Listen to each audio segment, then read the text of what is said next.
Start us out. It's your turn. Lay down, lay down, lay down. Down, down, down, down, down, down, down. Come on. This way. Did you get him? Did you? He's fine. What's going on, guys? So we've been doing this, I can't do this with him staring at me. We've been doing this for a few months now. My favorite part, probably yours too, is reading all your guys' comments. And a lot of you have been asking for advice, which It's terrifying. That's a little scary, but we're gonna do our best. Keep in mind, we are not licensed professionals. That's the fine print Yes, at the bottom. fine print, please remember that. But we do love you, and we wanna give this a shot. We're having like a group therapy session. I think we need a name for it. I love that. What is it called? How about Mr. Rogers' Neighborhood? It's like a neighborhood of people that kind of getting together, like Mr. singing What songs about and me? giving advice. What about Yeah, you're right, that doesn't. Joe knows best? Is that, because my name starts with J. Joe, the Joe's knows. Oh, what the Joe's knows. I like that. Here we go. Bam. My toes are a little cold. I got a pedicure yesterday. Anyways, I broke my nail completely. This is totally off topic. Yesterday I was cleaning and I broke my nail. Yeah, it was the thing. My nail broke fully in half. Are you sure? It was Was there aggressive. blood? Was there really blood? I swear to you there was blood. I would not FaceTime you. Okay, let's get focused. This is actually good for us too because we don't really talk about this. And I'm actually very interested to hear about like your dating experience before us. Because I don't know a ton about it. Fire away. Okay, so this is from Arianala94, and she said, I have tried and tried with relationship after relationship, and it never seems to stick. What's some advice for a struggling single girl dating in this hookup culture of Tinder and what's FWBs mean? FW, well, that shows our age. Friends with benefits. Bam! Oh! Yeah, I never did a dating app. I did obviously The Bachelor, which is like the greatest dating pool of all time. You have experience with dating apps. How was that for you though? Honestly, I'm gonna say I had a really positive experience.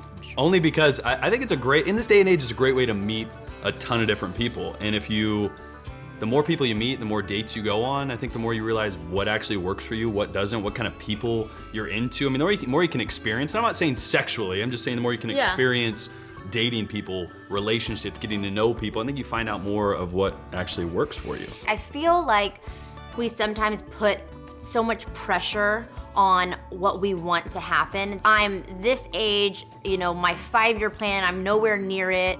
Focus on yourself, find a hobby, hang out with your girlfriend, spend time with your family. Those qualities, and also like not needing a relationship, I think personally, is so attractive to the opposite sex. And guys will see that. Yes. They'll see you having fun with your girlfriends, being independent, you know, succeeding in your career and your job, and that's what attracts them, in my opinion. Hilly Jilly, do you guys ever get tired of each other and feel like you need space? How do you give each other space and enjoy personal me time? Do you ever get sick of me? You know what, I think by nature of what we do and us being busy, I think we do get very good personal individual time. And it may be working, so I think that actually, I feel like that makes our relationship stronger. Me time is great, but also you should find somebody that when you're around, it gives you energy. And you want to be around. So like, yeah, I love going playing golf with my buddies when I have that opportunity. But like, what gives me the most like good energy, and I guess what focuses me and grounds me the most is being with you. So you got to have a good balance of that.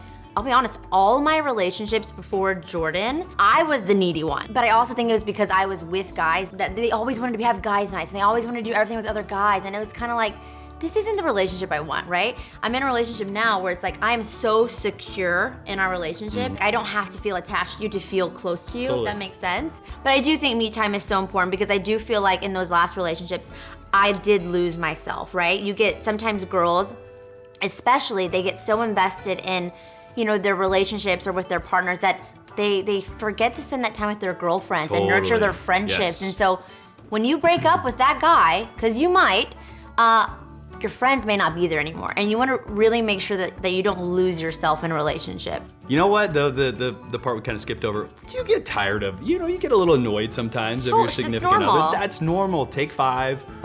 Go exercise, go do something, and come back. Like, that's normal. You just love me so much, you don't ever feel that. Ever. This is from @Jenamisia. My boyfriend and I are going on 2 years together, and the honeymoon phase has worn off. We're Remember there. that? Yeah. Okay. It makes It makes me sad, but I know we're just moving into a different phase in our relationship. Would you both describe your relationship as being out of the honeymoon phase? If so, how do you keep it fun and interesting? That is a great question. That is a great question. Gosh, I hope this is like on point with what you're thinking. So the honeymoon phase, that in my mind it's almost like this unknown in the relationship. And I think that's what gives you the excitement, right? So in the beginning of a relationship, it's like you have the butterflies and it's super exciting because there's so many unknowns to your relationship. Like I know him front to back. So that sort of unknown, like excitement. So we're out of the honeymoon phase is what you're saying? Yes, but I think we're into a better phase in the sense that like I still get so excited to see him and to do things with him, and there's no one else that I'd rather do it with.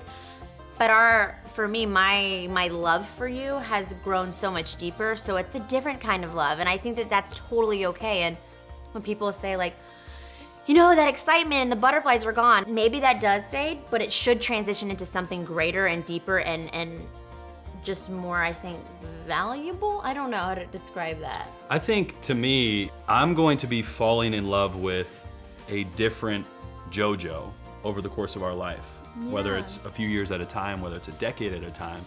So the honeymoon phase for me was our initial attraction, your personality was so contagious, our conversations were so engaging, and then as you get into real life, let's say that out of the honeymoon stage, I started falling in love with who you were as a daughter, who you were as a sister. That part of it was so attractive. So I fell in love with a different layer of you. And then seeing you working hard at what you do business-wise, I started falling in love with that determination that you have.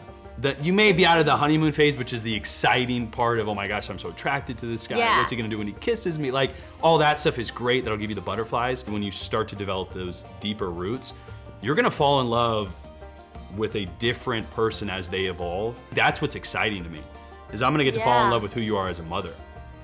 Which I don't know that person entirely yet, so though, that'll right? be I mean, so that'll be a new, call it what you want, a honeymoon phase, whatever it is. Yeah. Like, if you're in the right relationship, that person is gonna evolve over the next 60 years. She's gonna be old and wrinkly someday, so physically, she's definitely gonna evolve.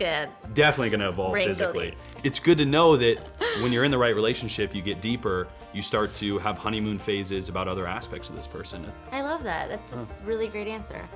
Handles are tough, guys, so if we are butcher tough. these, we apologize. We're gonna go with, boy, is he an MMA fighter or is it Benoit and Emma? I think it's her last name in person. Okay, best way to handle finding out your ex has moved on. It's like I knew it would happen, but I surely didn't expect it to be so soon. Makes me question the reason he gave me when we broke up versus the real reason. Just confused, I guess.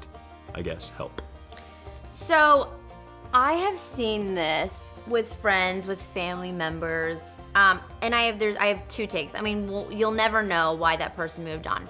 However, in my opinion, when someone moves on very quickly, it is painful and it hurts and it makes you feel like crap and you have so much anxiety of, what if I see them out together, or how did he move on? But I think a thing to consider and think about is maybe that person has to move on because they are unable to be alone. Right. And ultimately, that comes down to their own inability to be independent. And some people are just better at being in relationships because they don't know any other way.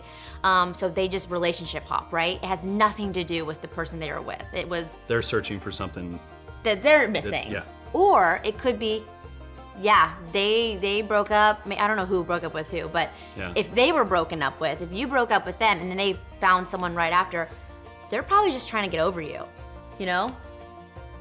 This is such a tough one. It is tough. It is so very hard to move on from a relationship, whether it's one you ended or not. It can be equally hard either way, but there's a reason. There's a reason you're not with that person, whether it's what you chose because it wasn't fulfilling you, or them. Either way, it wasn't. If they moved on, it wasn't meant to be.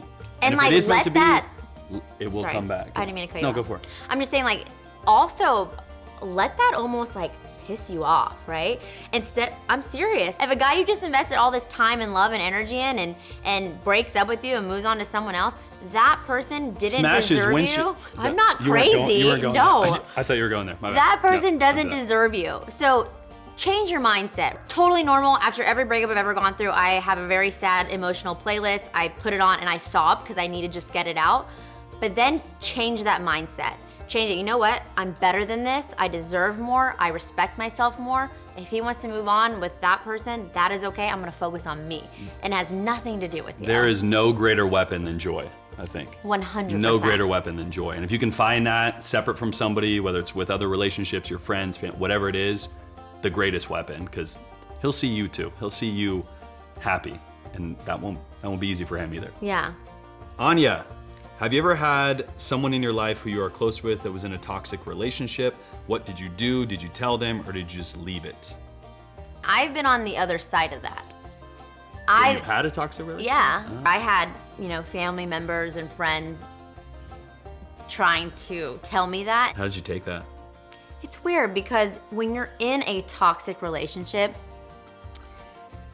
you don't think it's toxic. You may know that you have problems. In your mind, you tell yourself, he's not really like that. It was just this circumstance, or people don't get to see all the good. And you defend it. I had family members and my best friend be very vocal about it. And I think it takes so much courage to do that. And I didn't listen to them. Like I stayed in that relationship, but I kind of knew in the back of my mind, I was always like, my best friend doesn't care for him. My family members have these concerns. Looking back, I wish I would have listened to them. If I was a friend, I think, and I truly felt like this was a toxic, unhealthy relationship, I think you tell them.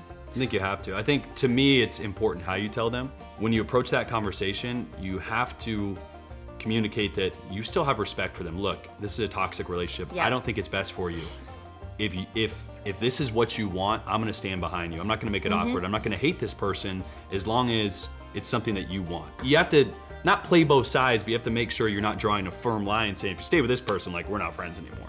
Because that'll ruin a relationship. I'm trying to think back. Like, I know Catherine, my best friend, she Atta girl, Catherine. She is very, very vocal. I remember one day she called me, she was like, I love you so much, and I have seen you through every relationship you've ever been in. This is not right. And I'm seeing it change you, and I'm seeing it take the joy out of your everyday life. And I remember trying to defend the guy that I was with, but there was always this very uncomfortable dynamic. Your best friends, your family members, the people that come to you, they're only telling you this because they love you so much. Because they want what's best for you. I think you have to have that conversation from just a place of, I want what's best for you. Let's talk through how you're feeling. I want you to open up to me. I think that's the best way to do it. I agree. All right, Julie and Nell, this is a really good one. What do you do to get one another out of a bad mood? That's kind of tough because it depends on what mood, I feel like. We said the other day, when I said whenever Jordan's gonna be in a bad mood or when I'm in a bad mood, we should just make really ugly faces at each other. Yes. Because it's just really funny. Like, go. What? Oh, me? Me So first? we do it at the same time.